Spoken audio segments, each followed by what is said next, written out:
My name is Steve Brown. I'm with the Cantigny First Division Oral History Project. It is Thursday, July 10th, 2008. We are in Black Lick, Ohio, and we have the privilege of speaking with Mr. Robert Schmidt about his experience in the First Division and his military experience subsequent to that. Mr. Schmidt, is that correct?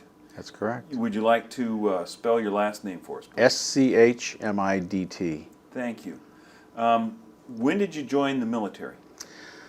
I joined the military, I think it was the 4th of June, 1968, and I enlisted. I had a marvelous, fun 2.5 years at Ohio State, and I partied a little bit too much. End up flunking out, and back then in 1968 you did not want to flunk out, because I immediately got noticed to report for a pre-induction physical. So I started looking at my options, which were either the Air Force, the Army, or the Navy, or the Marine Corps. And I settled on the Army, and I took a battery of tests, and they said, well, you did pretty well on the tests. Would you like to have you considered being an Army Intelligence Special Agent? And I said, I have no idea what that is. But they followed up by saying that most people stay stateside or go to Europe. They don't go to Vietnam, and that sounded very good to me. So I said, let's do it. And so I enlisted and went to basic training at Fort Gordon, Georgia, and an Army Intelligence School at Fort Hollywood, Maryland. And I graduated in December. And prior to graduation, I got my orders to Vietnam about the 15th or so of December, and I had to go record fire M16 because I had record fired M14, but they didn't use those in Vietnam anymore. So, what was your family like? How many siblings? Mom, I was the oldest of 6. Okay. And my dad had died when I was about 11 years old, and he had been in the Navy and had been on board a ship in the South Pacific, and Jab Zero dropped a bomb, and he had 116 pieces of shrapnel in his back, and he was in the hospital for a while after the war. And where was that? The hospital? No. Where was he serving at the time? He was in the South Pacific, near New Guinea. Okay. So, and he was on a landing craft. He was a fireman. So he died in 1959 from complications of all of the shrapnel and everything. He's been in and out of the hospital for several years. So what did your mom think when you said, I've enlisted? Well, obviously she didn't want me to go to Vietnam, so she was certainly disappointed that I had not made it in school, because I think she wanted me to go to med school, and I was partying a little bit too much, so she was disappointed. Okay. And frightened. What kind of town is Johnstown? Johnstown is a small town northeast of Columbus. I actually grew up in Springfield, Ohio, which is west of here, about 45 miles. In the Dayton area. In the Dayton area, right. And great town to grow up in. Yes. So you finished at Holabird. Mm-hmm. And you get placed in the first military company with the Big Red One. First Military Intelligence Company with the Big Red One. Right. And when was that? That would have been, I left Vietnam. I left the U.S. on the 17th of January, 1969. Okay. And I landed in country probably 2 days later, although it was about 24 hours, but it was actually because of the international dateline, an extra day.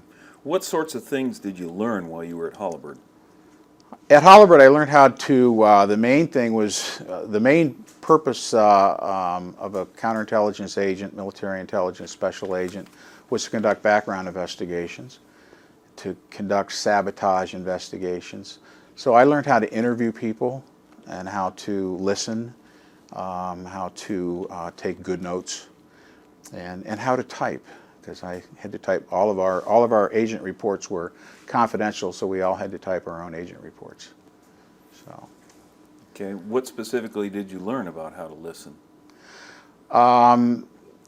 You have to focus. You have to have eye contact, and think about what the people are saying to you, and it actually you have to develop your next question, and still keep a clear head on what it is you're going to be asking them, what you've already asked them now. Okay. What did you think about becoming a soldier as opposed to having been a civilian? I had no choice. As I mentioned, it was 1968, and you were at that age you were either in college, you were married with children, or you went to Vietnam or went into the military. Okay. You landed in Vietnam. Where were you first stationed? We flew into Bien Hoa Air Base, the 90th Replacement Battalion, and I was picked up after a couple of days of in-processing there and being issued jungle fatigues. I was picked up and driven to Xi'an, which was still in the Saigon area, which was I think it was the 3rd Brigade had their headquarters, of the First Infantry Division, had their headquarters in Xi'an at the time. And that was where the counterintelligence group headquarters was. So I went in there and spent a couple of days there in processing, learning what I was going to be doing, learning about the area that we were operating in. And then I was picked up again in a Jeep, and we drove to Lai Khe, which is where the 1st Brigade headquarters was, and the 1st CI team, 1st Counterintelligence Team. And what did they put you to work doing there? I would build a bunker. We were fairly new in the area, so we were out along the perimeter. We were pretty close to the perimeter. They always seem to do that to the MI guys. I don't know if there was a plan or not, but we finished Feel like the bunker. You were expendable? Sometimes you felt like it. But then we went to, we would go around to the different intelligence agencies, the ARVNs, the Army Republic of the Vietnam, to their G2 and S2 people, our counterparts. The Navy, the Marine Corps had an office. We would meet with their intelligence people. The Rough Puffs, Regional Forces, Popular Forces, were another, not part of the ARVN Army, but they were part of the South Vietnamese Defense Force.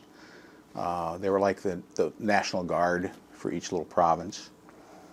The CIA, we met with some of the folks from CIA, and we all shared agent reports, intelligence that we had gathered. So we would go on a route pretty much every day, driving around the countryside to different intelligence counterparts.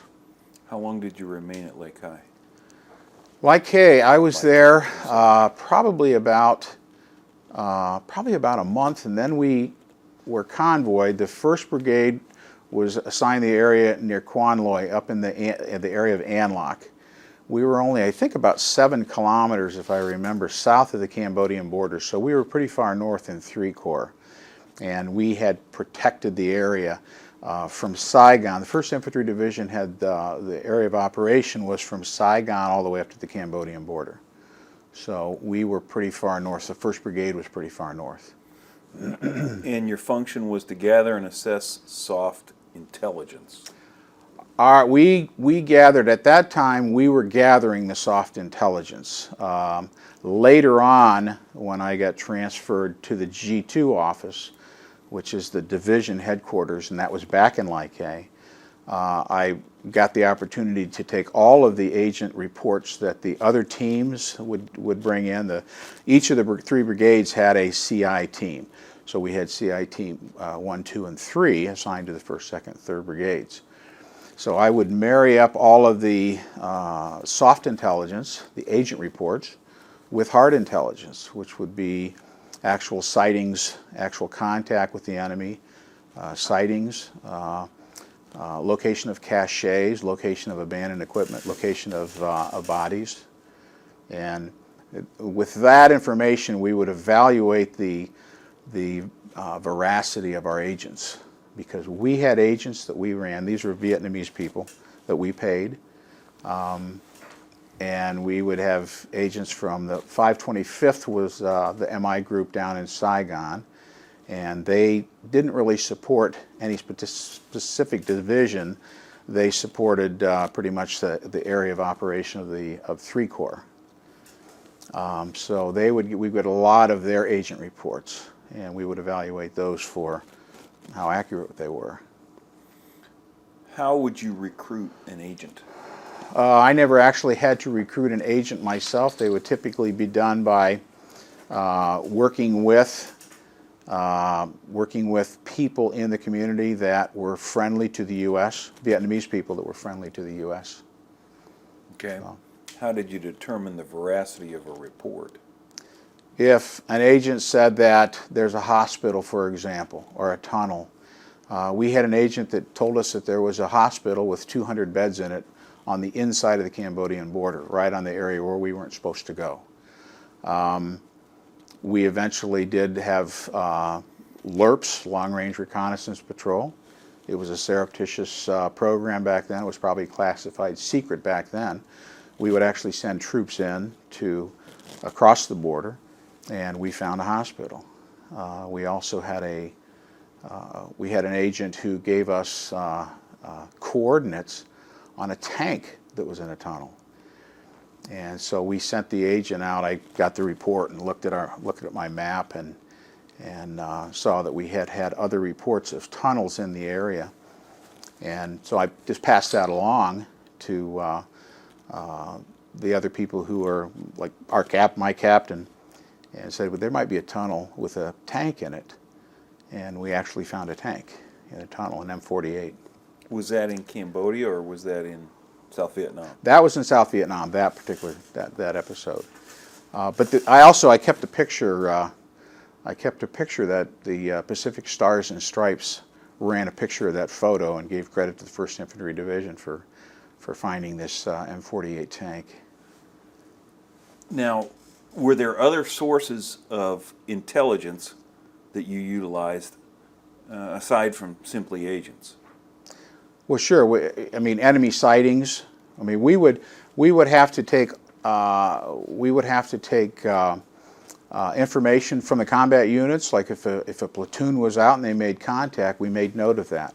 I had a series of maps, and I had combat acetate overlay on the maps. So whenever we would have action, I would plot that. I would plot it on the map, and our field troops were very accurate as far as where they were, and they would give us the 8-digit coordinates on where specific things were, and if there was contact with the enemy, that was also noted.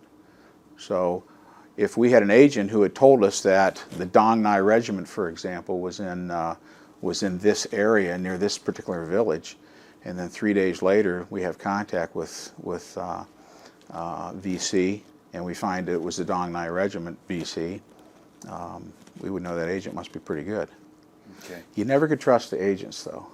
I mean, you never knew if they were all 100% loyal to the U.S. and the ARVN cause. So you're always suspicious. What do you think motivated them? Money. We paid them well. Okay. And what do you think motivated them if they weren't completely trustworthy? Mm-hmm. What was the motivation on the other side of the coin?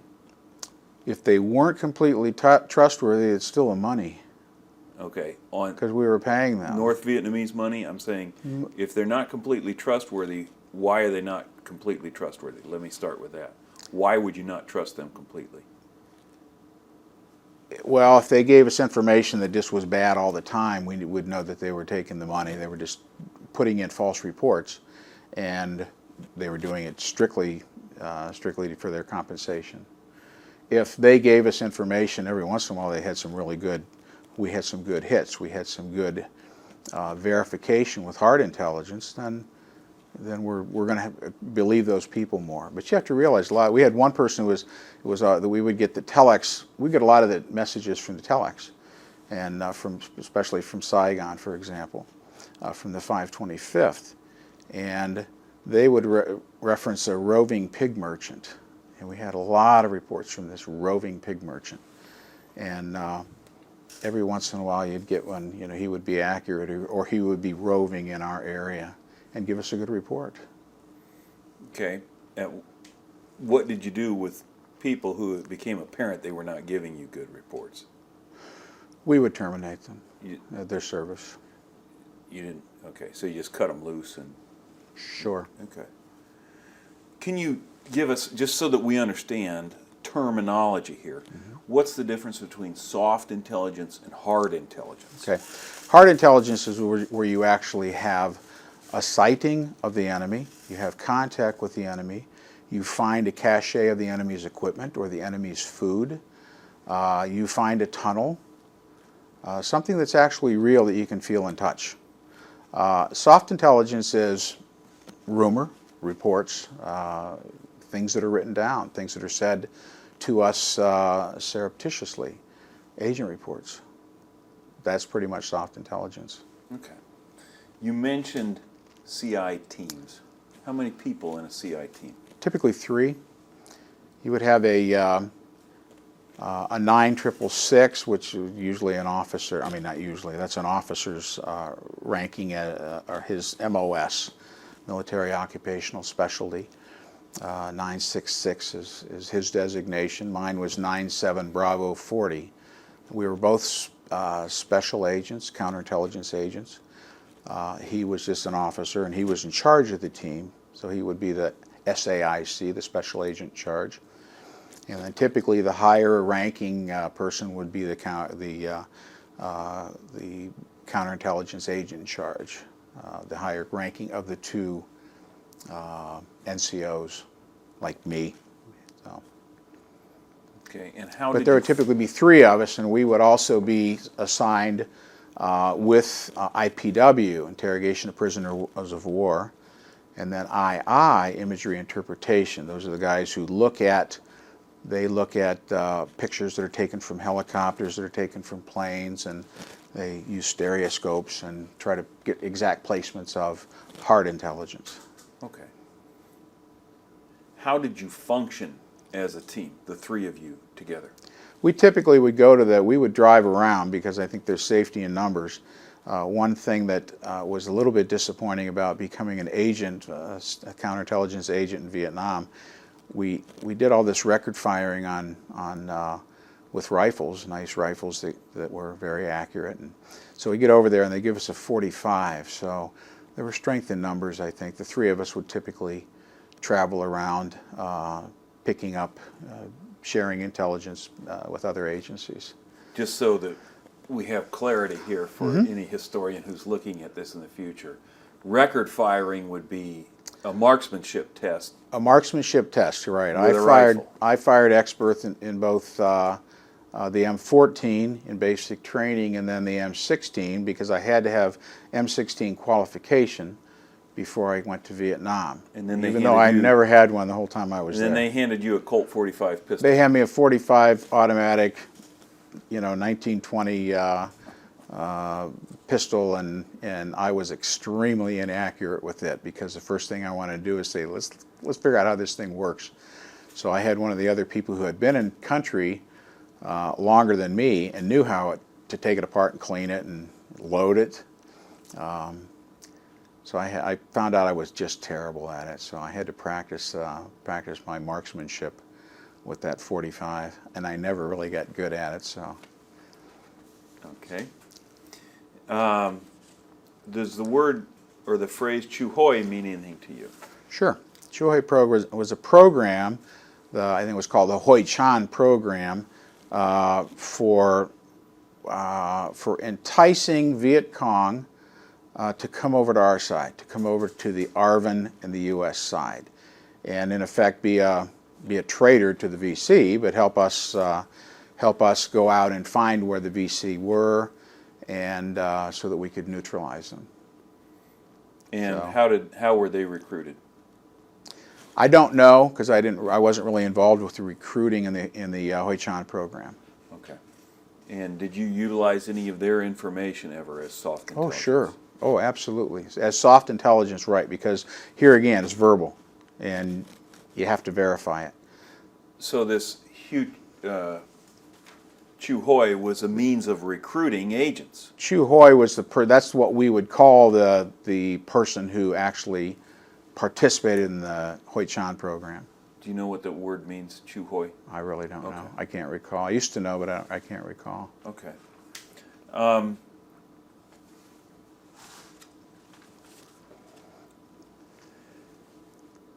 What motivated you while you were an intelligence officer there in Vietnam? Well, I wanted to get home. I think that motivated a lot of us. We wanted to get home. We wanted to do a job that, back then, even though it was not a popular war on the home front, and even though I didn't want to go to Vietnam, once I was there, I said, okay, I'm serving my country. So I wanted to do like my father did, my uncles did, and serve their country as best they could, as best I could, because I know that they did that. They made sacrifices, and it was my turn. So I have since challenged what we did as a country, and I wish things would have turned out. I wanted to win. I think we all expected to win, those of us who were there. And it's a disappointment that we didn't win. What did you think about the war when you left? What was your impression of the war when you were... When I left, they had I thought we had our hands tied, we the military. There were certain things that we weren't allowed to do. We weren't allowed to go in force over into Cambodia. We knew all kinds of things were in Cambodia. I had detailed maps of where, as I mentioned, tunnels with hospitals and caches of food and caches of arms. We knew all this information. We weren't allowed to go over there in force. We did send LRPs over, but those were usually small, pretty agile teams, and they would get over and get back. It was disappointing that we couldn't fight the war like we expected that we were going to if we wanted to win. What did you think when we finally ended up going into Cambodia? I was very glad. I thought we were finally doing it the right way, and I know it was very costly, and I noticed it started a lot of outrage here in the States. Did you know that Kent at the State time? was right after. Pardon me? Did you know that at the time? I was home.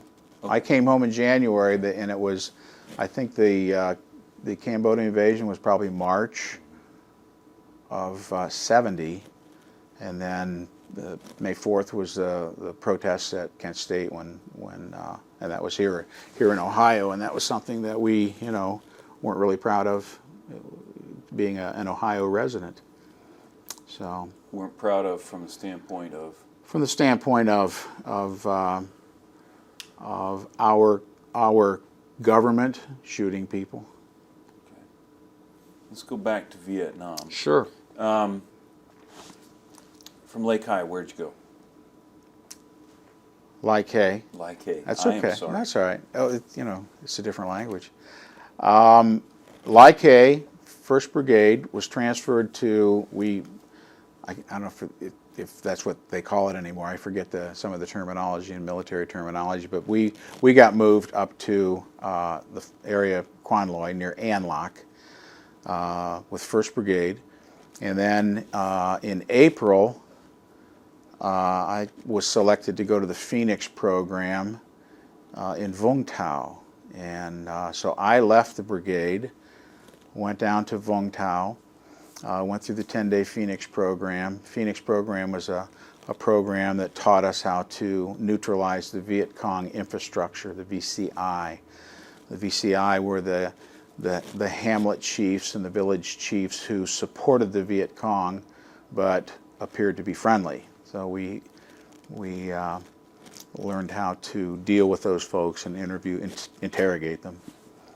So, Who ran the Phoenix schools? the CIA. Okay. What sorts of things did you learn? What techniques did you learn there? Primarily,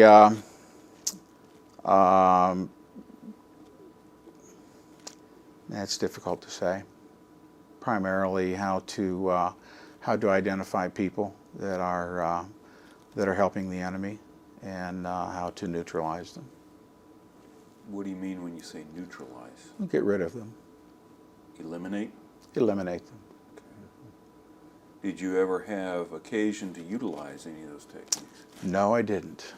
And the reason I didn't, after I finished the Phoenix School, our brigade was going to be transferred to the area northwest of us, up in the region of Song Bay. It was in a different province. So I went up ahead of the brigade, and I would report. I lived with a couple of CIA guys up there in the village of Song Bay, and would report back.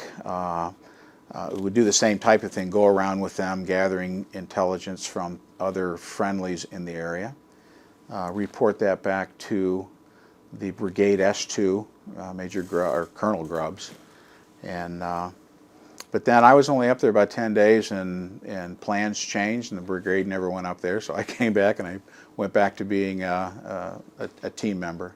So I never really got to do too much neutralization of VCI. Do you have any especially vivid memory of any events at Like? At Like,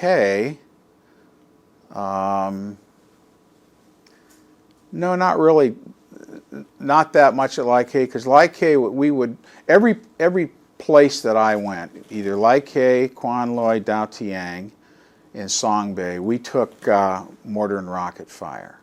So that was never pleasant.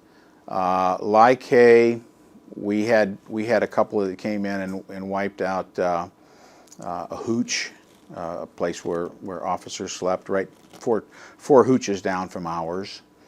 And Like was a pretty big base, so to have, to be quite honest, the 107 rockets that the Viet Cong were sending in weren't very accurate. They usually would carry them and put them up on cross sticks and shoot them off, and but they'd scare the heck out of you. So they would do some damage. You attribute the fact that they hit this hooch more to happenstance as opposed to accuracy of firing. Yeah. But we also had, you knew that you had, every once in a while you'd see the MPs arrest somebody because you could see we had a lot, on all the American base camps, or I shouldn't say on all, on the base camps that I visited or lived on, you would have hooch maids, you would have shoe shine boys, you would have typically young guys come in, that Montagnard young men who would burn the waste in the latrines. They would burn their waste every day. It was just one of those things about being in a war zone. Every once in a while you would see one of them being carted out because they might have been walking, counting their steps, so they would know that it's 50 paces from the mess hall over to the officers' quarters or something like that. And that would be significant because? They would be probably going back and telling, okay, this is 50 paces, it's 150 feet or whatever, just to get a map of the base camp, because a lot of the Viet Cong hadn't been on the base camp, but they would have people who would get into the base camp would have an opportunity to know where things were on the base camp. So that would help the Viet Cong get a little bit better accuracy when they would do, for example, mortars were probably a little bit more accurate than rockets. What would happen to somebody that got carted off that way? I don't know. I don't know. The MPs would handle them. Okay. You mentioned the term Montagnard. Mm-hmm. Montagnard were an ethnic group? Mountain people. They were mountain people. They were typically darker, typically not as advanced as the Vietnamese people were. They were mountain people. Okay. And that's mostly for the sake of anybody who sees this in the future. Sure. Anything especially stick out in your mind at Quan Loy? Quan Loy, we had a ground attack in July 1969. I mentioned before that they seemed to always put the counterintelligence, the MI groups next to the perimeters. So we had our compound, and then we had a road, and there was the perimeter. So, and we were down from the artillery battalion. That's another thing that we would always get fairly close to the artillery battalion, which is why I wear hearing aids now. But we had a ground attack one night. We lost several guys. The U.S. lost several guys. Like I had heard 83. It was a pretty bad night. And we had captured one of the sappers. They had come to I don't know if you know what sappers are, but they are Vietnamese that strip down and they put a satchel on their back and it's filled with explosive, and they come in and they're suicide folks, or they can throw the satchel and hopefully destroy their target. But we had captured one of the sappers, and Sergeant Tan was one of our interpreters, because none of us spoke English or spoke Vietnamese. And Sergeant Tan was a very, very good interpreter, and he was a bigger Vietnamese man. He was about the size that we were, and that's typically not the case since they're smaller people. And Sergeant Tan started beating this guy, and it was probably one of the bloodiest things I'd ever seen. It was really pretty brutal. I remember that. Was he able to elicit any information? Oh yes. Was it useful? At that point, we were just trying to find out whatever we could to see if there were more attacks planned. Luckily, there were no more. We didn't have any more attacks the second night or the third night. I think they came back a few nights later, but not in the numbers that they came back in that first onslaught. And it was a lot of damage was done. They came through and they blew up a few of the big guns, the 8-inch and the 1.75 guns, which are very large. How were they able to accomplish that? Did they launch through the wire? No, they came through the wire. A sapper did. The sappers did. Several sappers, not just a. There were several. I don't know how many, but there were many of them. I can't recall how many there were, but there were a lot of them, and they did a lot of damage that night. They penetrated our perimeter several places. What was that experience like for you emotionally? Well, it's scary. I mean, that was. I had been in rocket attacks. I had been.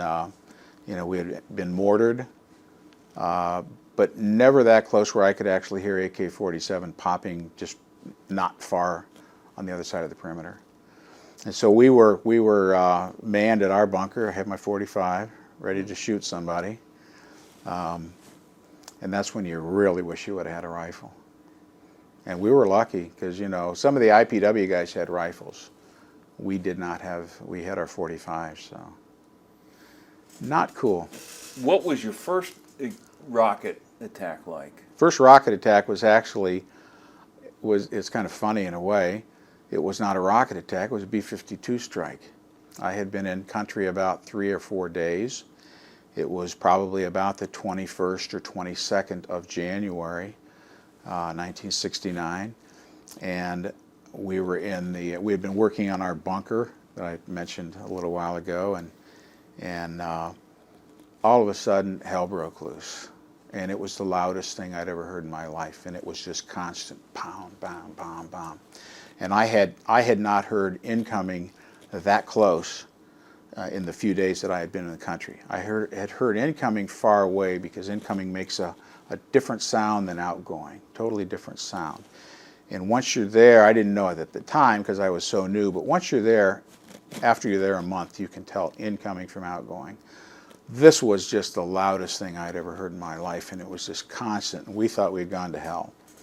And what it turns out, there was we found out a little bit later because we went down to the S2 headquarters, and it was a B-52 strike about 1,600 meters off of our perimeter. and we were evidently trying to neutralize enemy who were coming in to do some not good stuff in Like. So anyway. So apparently that was thwarted? That was thwarted, yeah. So, but then I can't tell you the next time, because it happens so often. We would, every 2 or 3 days, we would have mortar or rockets coming into our compound. So you get used to it, you know. Some You just days you hit the dirt and you pray. You pray a lot. What made Sergeant Thon a good interpreter? You said Sergeant Ton? Sergeant Thon.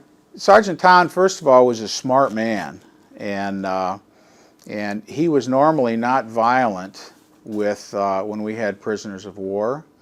And here again, we were interviewing the IPW, interrogation of prisoner of war. They would interrogate the soldiers, the Viet Cong soldiers, the NVA soldiers when we would capture NVA soldiers. But when we would capture NVA officers or Viet Cong infrastructure people, then the counterintelligence people would interview them, because we had I guess different techniques, or we were seen as perhaps in the eyes of the people we were interrogating maybe more credible, because we were a little older, although I was 21, 22. So, what was your impression of the NVA officers that you interrogated? some were hostile. I mean, some of them didn't want to cooperate with you at all. Others, there was a major that we had that would, you know, we showed him a picture of his wife and took it out of his wallet and said he wanted to go home, and so we tried to get through to him, you know, appealing to his emotion. Some of these guys have been away from home for a long time. Did it work? In some cases it did. With the one major it did. The one major that I can recall. What was your impression of him as a soldier? I don't know, because we don't have them that long. We don't really, because we're kind of in the field with our teams. We didn't really have them that long. They would normally be sent down to Saigon if they were high enough. If they were, you know, high enough. And I don't even, you know, going back, I don't even remember what we did with the soldiers, the Viet Cong soldiers. I don't know. I'm sure that they were sent to a POW camp somewhere, but I don't even recall that. We didn't keep them around in our base camps, in the Big Red 1 base camps. We didn't keep them that long. Okay. Quan Loy. Any other memories about Quan Loy in particular? Red dirt. Terre Rouge. We were in I was in two rubber plantations. The Terre Rouge was in Quan Loy, and it was named Terre Rouge because the dirt was very red, and it would get everywhere. You had a red tint to everything that you wore, and we wore obviously olive drab clothes, and they would have a red tint to them. And the other plantation was the Michelin rubber plantation in Dao Tiang, which was where we went from. Quan Loy, the 1st Brigade, was reassigned to take over the Dao Tiang area, which was 2 hours west, 100 kilometers. So we took a big convoy. Convoy got attacked a couple of times. Luckily, not where our Jeep and our equipment was. But, you know, you're always on the alert for somebody wanting to lob something at you. So, but Dao Tiang, we got there, and it was like paradise, the Michelin rubber plantation, because the buildings were all there. A lot of them had frag marks on them from rocket attacks, but the buildings were very, very nice. It was very provincial. Because the Michelin rubber plantation had been a huge rubber plantation, and they had the plantation headquarters. The 1st Brigade headquarters moved into the Michelin building, the Michelin offices So it was a very nice area, and they had a swimming pool, and we hadn't seen a swimming pool for a long time. And I was looking through my pictures in preparation, and I wrote down, I had written down luxury, pure luxury on one of the pictures of the swimming pool. Because going from Quan Loi, where it was just filthy, to Da Tiang was like going from hell to heaven. And then we started getting rocket attacks, so it was back to being hell.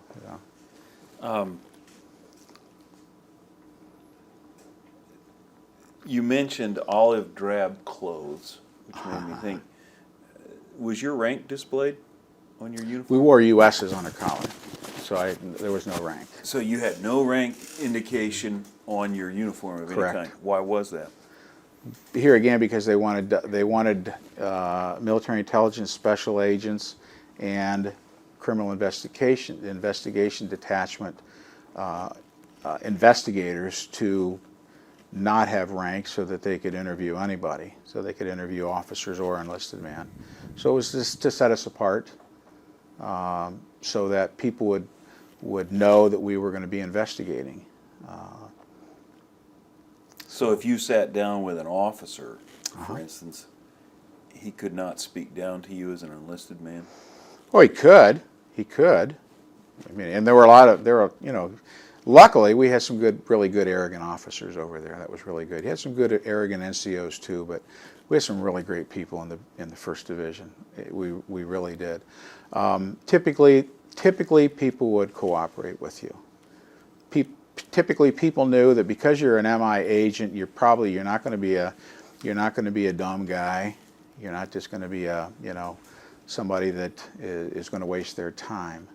So most officers would treat you very well, and most NCOs, higher NCOs like first sergeant and above, would treat you very well. What would you be talking to them about, either NCOs or officers? A lot of times we would still get to do background investigation interviews. We would get a lead from, say back in the States, somebody that they knew that had listed them as a character reference. That's called an LCR, listed character reference.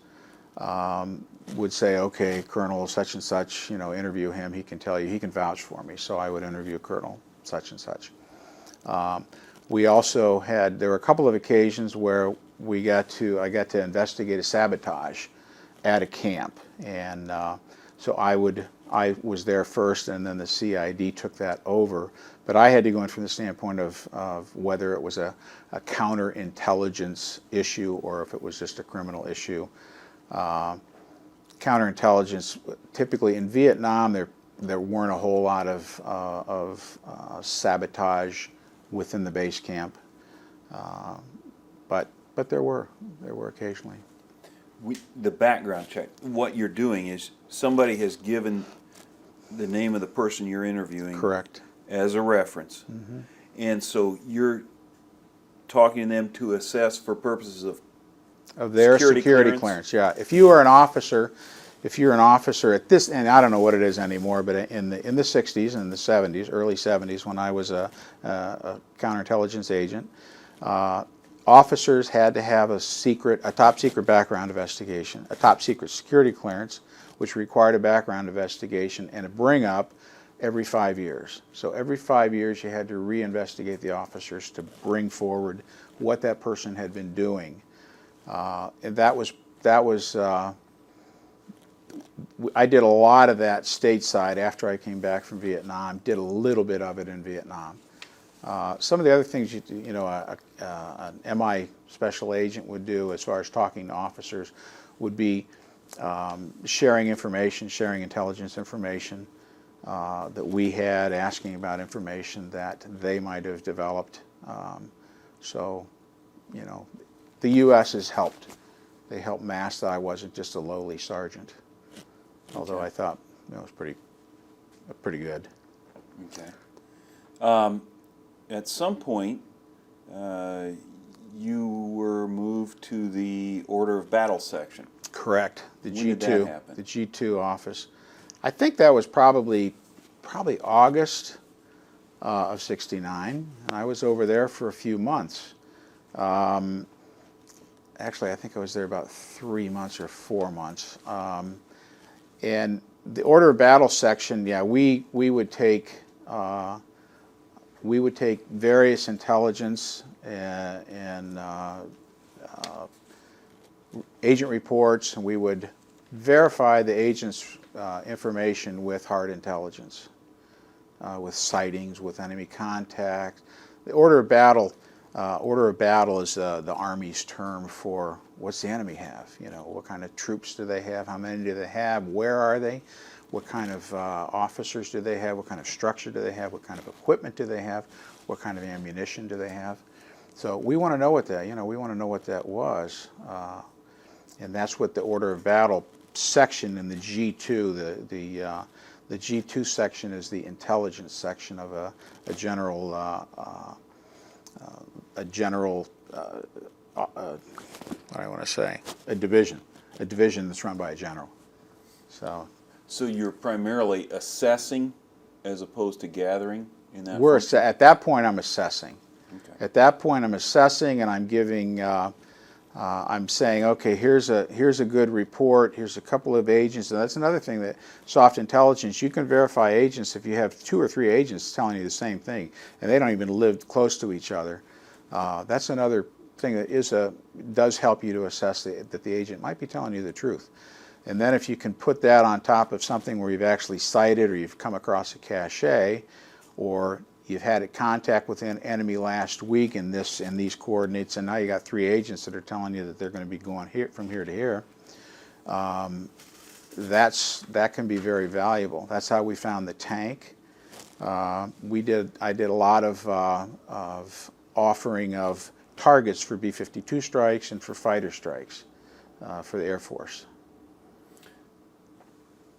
It is our hope that people will be utilizing the information you're giving us now. So I think I probably need you to explain to people who probably have no idea how an acetate map works. Oh, well, the Army uses very, very detailed maps. They're topographic maps. They're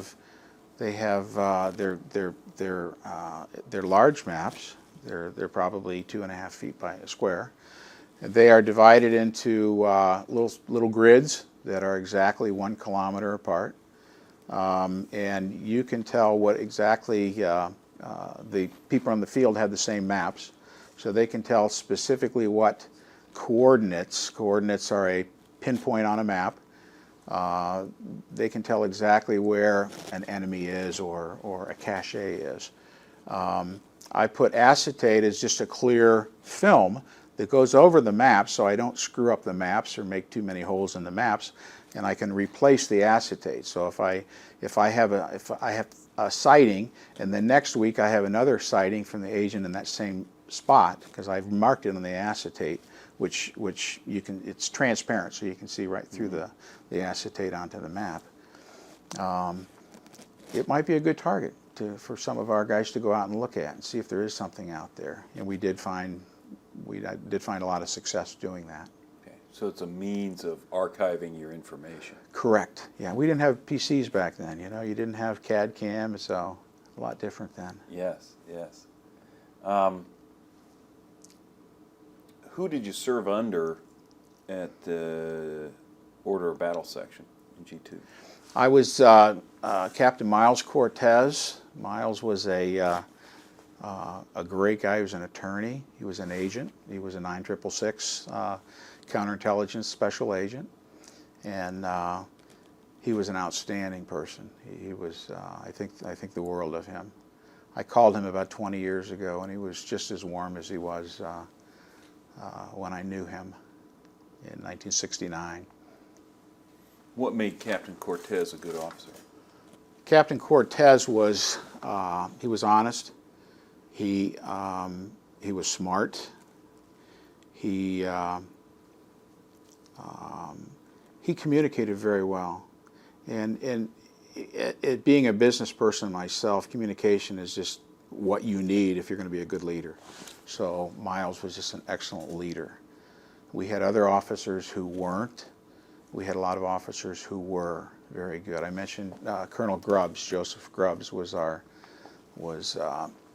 he worked in the G2 office. I think, Colonel Grubbs was the S2 of the brigade. He was the top intelligence officer of the 1st Brigade.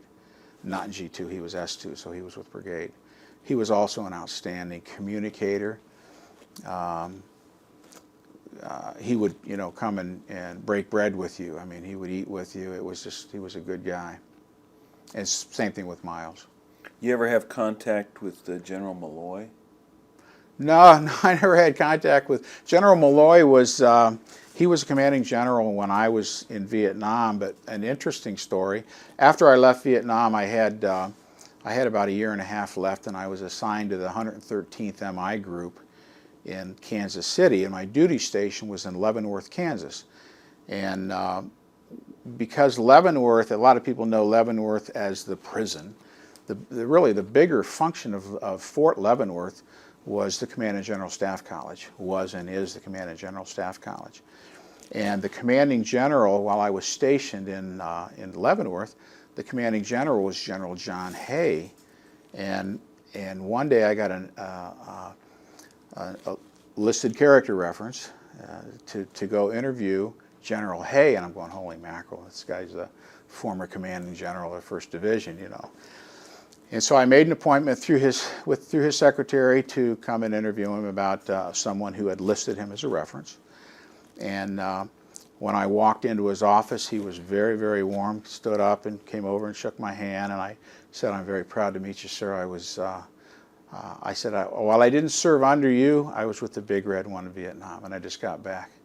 And it was like he put his arm around me, and it was very good, because it was like, even though he's a general and I'm a 22-year-old kid, there was the connection because of the service that we had shared at different times, but with the Big Red One. Were there ways that sense of camaraderie, esprit de corps, belonging, how did the Big Red One generate that? There was just a lot of pride in the outfit. The Big Red One took care of its people. I think the officers in the Big Red One were outstanding. They communicated very, very well, most of them, especially at the G2 level. And in all of the people that I had to deal with, it was just, they were very, very good communicators. And there was pride being part of the Big Red One. There really was. I mean, you had people who, that you had crossed paths with every once in a while from the 1st Cavalry Division. And they had pride too in their outfit, but we were just as proud. And the neat thing is, we didn't, a lot of us didn't know. I didn't know the history of the Big Red One when I was there in Vietnam. I didn't realize that until after I got back and was at Leavenworth and went to the library and read a book that talked about Omaha Beach. I didn't realize that it was the Big Red One that took Omaha Beach. That was a huge revelation to me. So, and I studied more. I read a lot of things on the military, and read a few books on General Patton, and even though he spoke very kindly of the Big Red One, by the way. Big Red One didn't always speak kindly of him, did they? No, not a lot of people didn't. Okay. But he was quite a leader. You've mentioned some excellent officers. Were there other officers with whom you were not as impressed? There was one officer who, and I won't mention names, but there was one officer who ran the IPW section who took off, and I don't know if he met a girl or something in Saigon, but he was gone for, I believe, 10 days, and he finally came back, AWOL. So he just disappeared on R&R? Mm-hmm. It wasn't even R&R. It was he went down to Saigon, as many folks did. There were a lot of brothels in Saigon, a lot of places we can go to get a nice massage. But there were a few officers that I didn't care for. We had one of the team captains that kind of talked down to you. wasn't a great communicator. That was one of our CI team captains, but you never know. you never know what is his thinking or how miserable he is being, away from his family. So, looking back, you're going to have good days and bad days. And maybe I just was around this particular guy during bad days. Mm-hmm. You ever hear about, or were you ever required to investigate any incidents of intentional fratricide? No, never, never. And we wouldn't typically do that. That would be CID that would do that, because that's a criminal. That's fragging. A criminal. Yeah, fragging. No, I never. Thank God, I never had to worry about that. Never had to take care of that. Okay.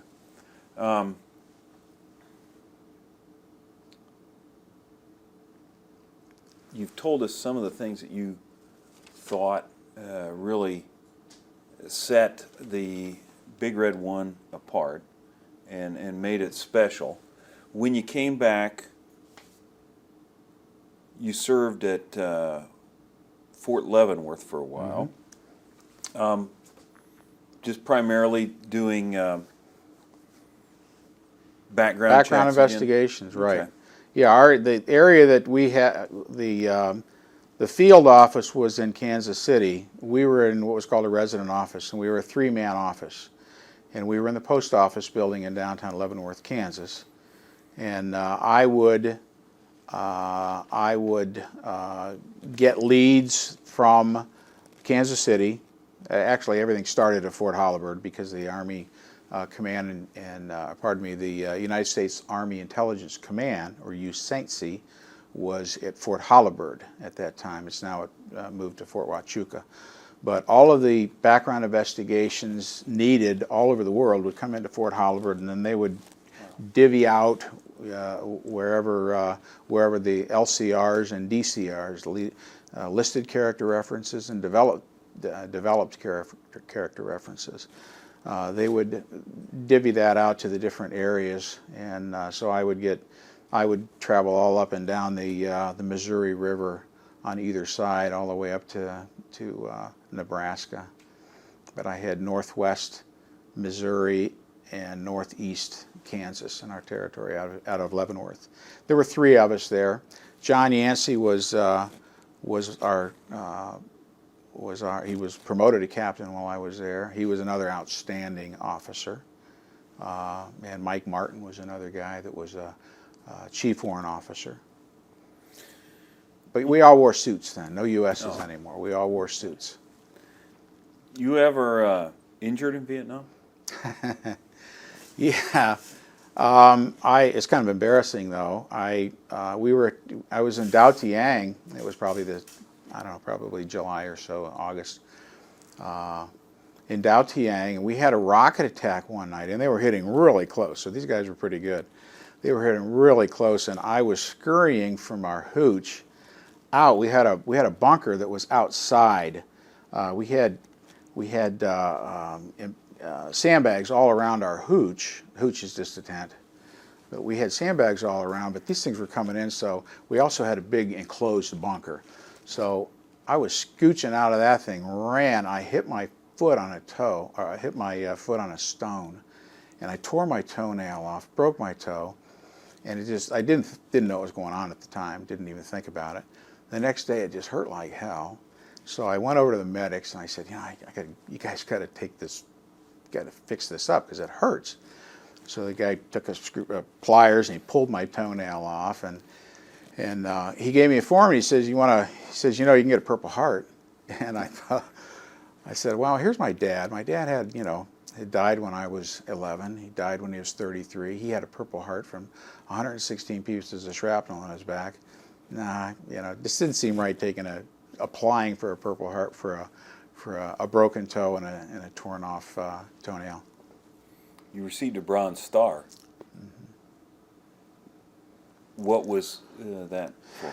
I think they probably liked the job that I did. I was always pretty positive with everything that I did. I wanted to be better than.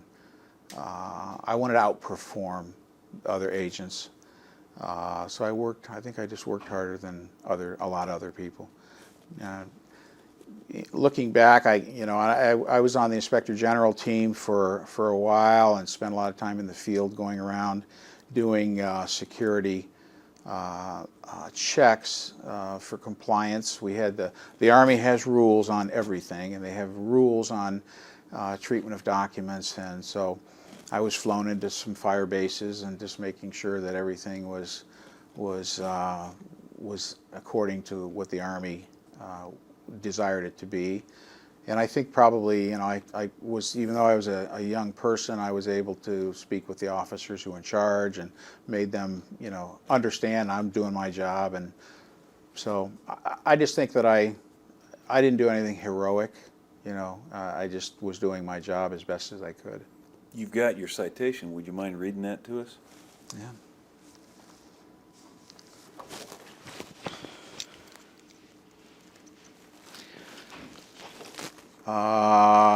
Bronze Star Medal for, this says Corporal. My old one, this one had to be replaced because the old one I lost in a flood. The old one said Special Agent, but for distinguishing himself by outstanding meritorious achievement in connection with ground operations against a hostile force in the Republic of Vietnam during the period January 1969 to January 1970.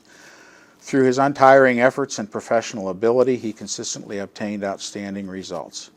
He was quick to grasp the implication of new problems with which he was faced as a result of the ever-changing situations inherent in a counterinsurgency operation, and to find ways and means to solve those problems. The energetic application of his extensive knowledge materially contributed to the efforts of the United States mission to the Republic of Vietnam. His initiative, zeal, sound judgment, and devotion to duty have been in the highest traditions of the United States Army and reflect great credit on him, his unit, and the military service. So. Bob, you served in Big Red 1. Did that change your life at all? Oh, yeah. The Army changed my life, and the Big Red 1 changed my life. I was not a very good student in high school. And when I went to college, I guess I was smart enough that I didn't have to study too hard, but I was pretty stupid from the standpoint I was doing all the partying that I was doing back in the mid-'60s when this war over in Vietnam was going on. So I flunked out of Ohio State. And March of '68, you don't want to flunk out because you know you're going to get a draft notice. I was in the draft before they had the lottery system. So when I enlisted and went through basic training, and when I went to Vietnam and joined the Big Red 1, I worked with some outstanding people, and they were very reinforcing. And I found that I could do a lot more than I thought I could do. I developed a lot more confidence because of what I had learned at Fort Holabird, and then also what I had to do with my fellow compadres, officers and enlisted men in the First Infantry Division. So it changed my life drastically. I finished, when I got out of the Army, I finished college and did quite well, and passed the CPA exam, and I practiced as a CPA, and I've been in business ever since. And a lot of that is because of what I learned in the Army, what I learned in Vietnam, and what I learned from a lot of my buddies at the Big Red 1. So you went from a kid who was partying and flunking out of school to this guy that you just read to us about from your Bronze Star citation. Yep. A very driven person. Yep. And you attribute that to your time in the Army. I do. Big Red 1 in particular. Absolutely. Okay. You have some interesting, you brought along some documents with us. Yeah. Any of those you'd like to share? I'd like to know about, what are the dogs in the pictures? Well, we had a dog lady when I first went to Lai, and she was just a mongrel mutt. And lady, actually, at the beginning of our interview, I talked about we were building this nice big bunker for ourselves that was totally covered with sandbags all around. The first thing you did, if I remember, the first thing you did was build a bunker. First thing we did was finish this doggone bunker because we were just, we were out in the middle of nowhere with this new encampment, and we had a couple of little boxes with dirt in them, ammo boxes with dirt in them. We wanted something that would have a roof over our head that had some sandbags on it. So we finished this marvelous bunker. We even put a enclosed floor in it, so it was a raised floor, so if it rained, and it would rain during monsoon season, the water, you wouldn't have to sleep or you wouldn't have to be standing in the mud if you're in the bunker. And Mike Burkhart is he was our special agent in charge, Lieutenant Mike Burkhart from California. He actually moved his bunk out into the bunker, so he was very secure out there. But Lady, our dog, or this, I guess it is our dog, this dog that was just hanging around, she disappeared, and we heard some whimpering in the bunker a couple of days later, and we found a whole litter of puppies, and she had dug under, and we had to tear the floor up of the bunker in order to get all her puppies out. I'm sure she would have gotten them out eventually, but we were concerned about the safety of the puppies. And we had Lady until eventually we had to have her put to sleep because she got really sick. She got hit or something, I forget. Can we see the picture of Lady? Lady, she was a mongrel dog. Yeah. Here, you want to hold that, Steve?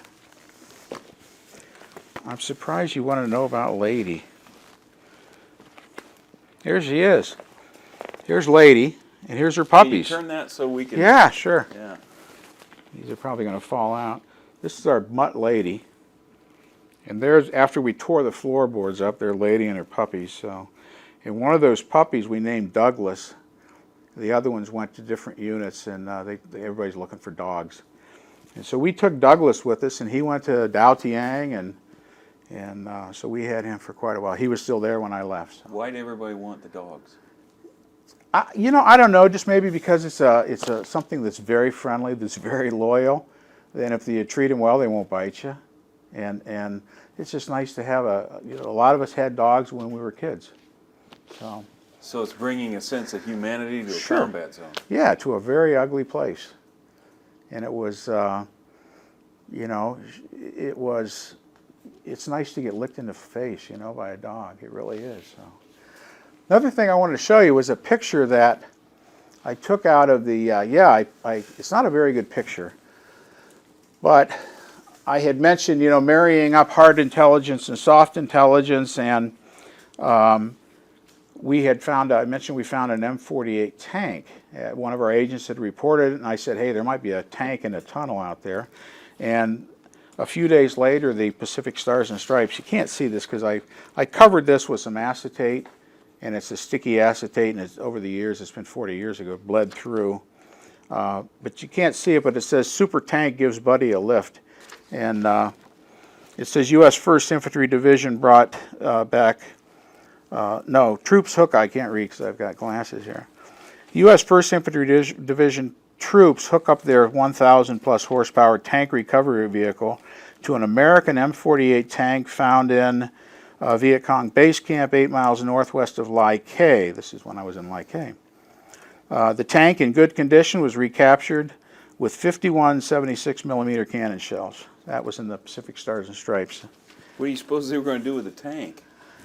Well, we'll probably reuse it. We've used M48s over there. This would probably, M48's a World War II tank, so this might have been left from, from World War II, or it might have been captured. I don't know the rest of the story on that. So, but that was, those are, pardon me, the mementos that I want.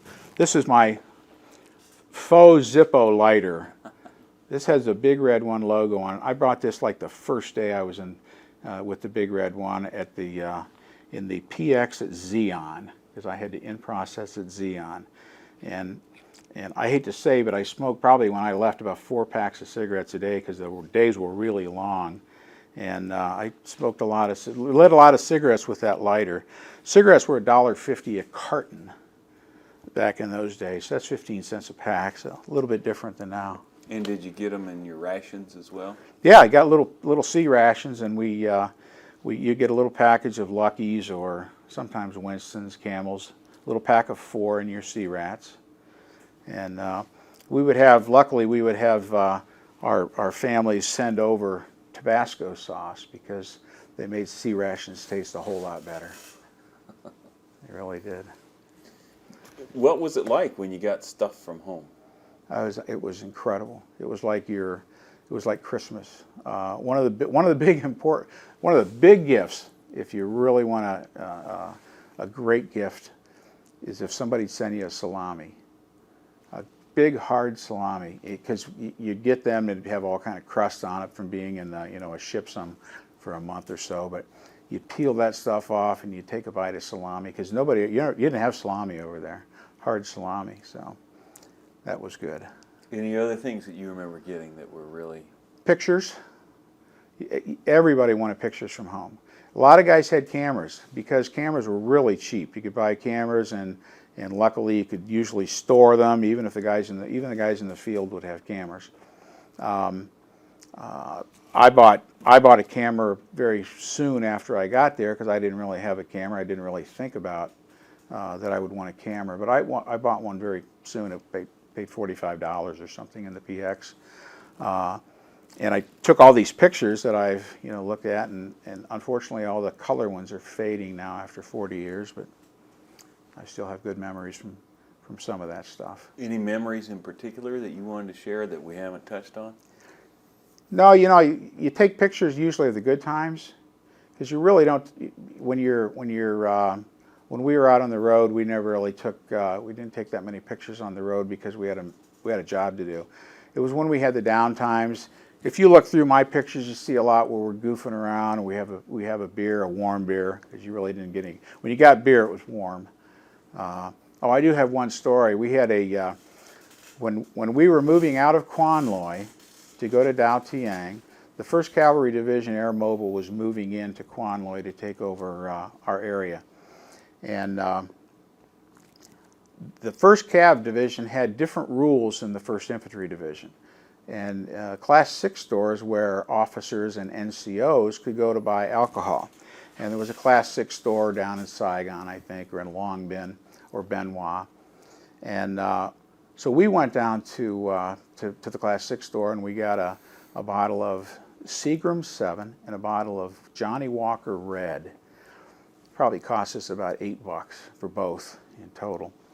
We brought those back, and we went to the supply sergeant of the 1st Cav unit that was coming into us, and we traded those 2 bottles because he wasn't allowed to buy. He was only an E6. I think he had to be an E7 in the Cav. We traded him those 2 bottles of pretty cheap whiskey, and we got a 55-pound box of steaks. We got 3 canned hams. We got 3 frozen turkeys that we tried to cook the turkeys, and that we ended up throwing them away. 12 gross of eggs. That doesn't sound right. 144 eggs, just for 2 bottles. So we had a big party, and I have pictures still from the party, and I have pictures of. I mentioned Colonel Grubbs a little while ago, Joseph Grubbs. He was at our party eating a steak. But when we had a party, you have to cook all 55 pounds because, so you invite everybody. We had the guard dog people that were right down from us. We had some of the artillery guys in. We had the MPs. We were always next to the MPs too, so we could share POW compounds, holding cell or holding areas. So we had a nice party with those 55 pounds. So of you steaks. You were an effective scrounger? I wasn't. I didn't do it. Oh, okay. No, but we had other good people in our unit who did, and it was a lot of that went on. I mean, you got to have fun when you can. You got to keep your sanity. When you're in a war zone, it's a lot different. It's pretty intense most of the time. So when you have a chance to let your hair down and be crazy, you do it. Help you relieve stress? Absolutely, you have to. You have to. Anything else you'd like to share? Not really. Thanks for giving me the opportunity to be in the program. Thank you, and thank you for your service to the country. It was, looking back, it was my pleasure.